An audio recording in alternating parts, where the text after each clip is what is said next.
Big boss Malayalam season 7 live അപ്ഡേറ്റ്സിലേക്കാണ് പോകുന്നത്. അഖിൽ മാരാർ, അഭിഷേക് ശ്രീകുമാർ, സെറീന 3 പേരും ഹൗസിനകത്തേക്ക് പ്രവേശിച്ചിരുന്നു.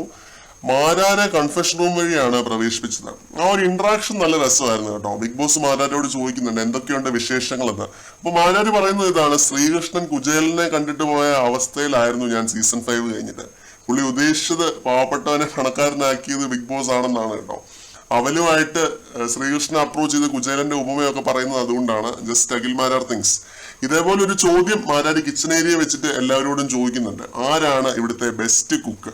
എല്ലാവരും ഒനീലിനെ ചൂണ്ടിക്കാണിക്കുന്നുണ്ട്. അവർ ഉദ്ദേശിച്ചത് മറ്റേ കുക്കാണ്, സാധാരണ കുക്കിനെയാണ് അവർ ഉദ്ദേശിച്ചത്. ഒനീലാണെങ്കിൽ മാരാരെ കണ്ടതും ആകെ സ്റ്റാർ സ്ട്രക്ക് ആയിട്ട് ഇരിക്കുന്ന ഒരു കാഴ്ചയാണ് കണ്ടത്. അപ്പൊ തന്നെ സർബത്ത് ഉണ്ടാക്കി കൊടുത്തു 3 പേർക്കും. ഞാൻ ഈ സീസണിൽ വരാനുള്ള ഇൻസ്പിറേഷൻ അഖിൽ മാരാരാണെന്നാണ് ഒനീല് പറയുന്നത്. അപ്പം പക്ഷെ മാരാർ ഉദ്ദേശിച്ച കുക്ക് ഏത് കുക്കാണെന്നുള്ളത് സീസൺ 5 കണ്ടിട്ടുള്ള എല്ലാവർക്കും അറിയാം. പ്രത്യേകിച്ച് സെറീനയ്ക്ക് നല്ലപോലെ മനസ്സിലായിട്ടുണ്ടാവും. സെറീന മിണ്ടാതെ നിൽക്കുന്നുണ്ട്.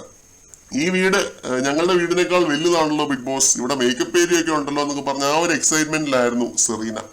അഖിൽ മാരാർ പിന്നെ എല്ലാവരോടുമായിട്ട് പറഞ്ഞ വളരെ അർത്ഥവത്തായ ഒരു കാര്യം: ക്വാളിറ്റി ഡിബേറ്റ്സ് നടത്തണം, എന്നിട്ട് അതിൽ ആരാണ് വിജയിച്ചതെന്ന് ജനങ്ങൾ തീരുമാനിക്കണം. ഇത് വളരെ കറക്റ്റായ ഒരു കാര്യമാണ് മാരാര പറഞ്ഞത്. ഈ സീസണിൽ അങ്ങനെ ഒരു പരിപാടിയില്ല. ലക്ഷ്മി എപ്പോഴും പറയാറുള്ളത് കാക്കക്കൂട്ടിൽ കല്ലെറിയുന്ന പോലത്തെ പരിപാടിയാണ്. അപ്പോൾ മാരാർ ഈ രീതിയിൽ ഒരു ഉപദേശം എല്ലാവർക്കുമായിട്ട് കൊടുക്കുന്നുണ്ട്. പിന്നെ ജസ്റ്റ് വഴക്ക് മാത്രമല്ല ബിഗ് ബോസ് എന്ന് പറയുന്നുണ്ട്. പിന്നെ ഇതിന്റെ ഇടയ്ക്ക് ഒരു കോമഡി ഉണ്ടായി. അഭിഷേകിനോട് ബിന്നി ചോദിക്കുന്നുണ്ട് ഏത് സീസണിലായിരുന്നു എന്ന്. കഴിഞ്ഞ സീസൺ ആണെന്ന് അഭിഷേക് ചമ്മി പറയുന്നുണ്ട്.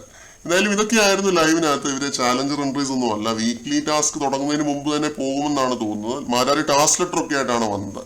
നൂതില ചെരുപ്പ് ഫാക്ടറിയുടെ ടാസ്ക് ലെറ്റർ ഒക്കെ വായിക്കുന്നുണ്ടായിരുന്നു. വളരെ വ്യക്തമായിട്ട് മാരാർ വായിച്ച് എല്ലാവർക്കും മനസ്സിലാക്കി കൊടുത്തിട്ടുണ്ട്. ഇനി ടാസ്ക് മനസ്സിലായില്ലെന്ന് ആരും പറയത്തില്ലെന്നാണ് തോന്നുന്നത്. കൺഫെഷൻ റൂമിൽ വെച്ച് വായിച്ചപ്പോൾ ഗംഭീരമായിട്ട് വായിച്ചു എന്ന് ബിഗ് ബോസ് കോംപ്ലിമെന്റ് ഒക്കെ ചെയ്യുന്നുണ്ടായിരുന്നു. 3 പേരും വന്നത് ഒരു മൂവി പ്രൊമോഷന്റെ ഭാഗമായിട്ടാണ്. അവരുടെ സിനിമയുടെ ട്രെയിലറൊക്കെ ഇപ്പൊ കാണിക്കുന്നുണ്ട് ലൈവിനകത്ത്. ട്രെയിലർ കാണിക്കുന്നില്ല, എല്ലാവരുടെ റിയാക്ഷൻസ് ആണ് കാണിച്ചുകൊണ്ടിരിക്കുന്നത്. എല്ലാവരും വളരെ സ്റ്റാർ സ്ട്രക്ക് ആയിട്ട് സർപ്രൈസ് അടിച്ച് നിൽക്കുന്ന ഒരു കാഴ്ചയാണ് കാണുന്നത്. ഇതൊക്കെയാണ് ലൈവിനകത്ത്. കൂടുതൽ ലൈവ് അപ്ഡേറ്റ്സുമായിട്ട് നമുക്ക് വീണ്ടും കാണാം.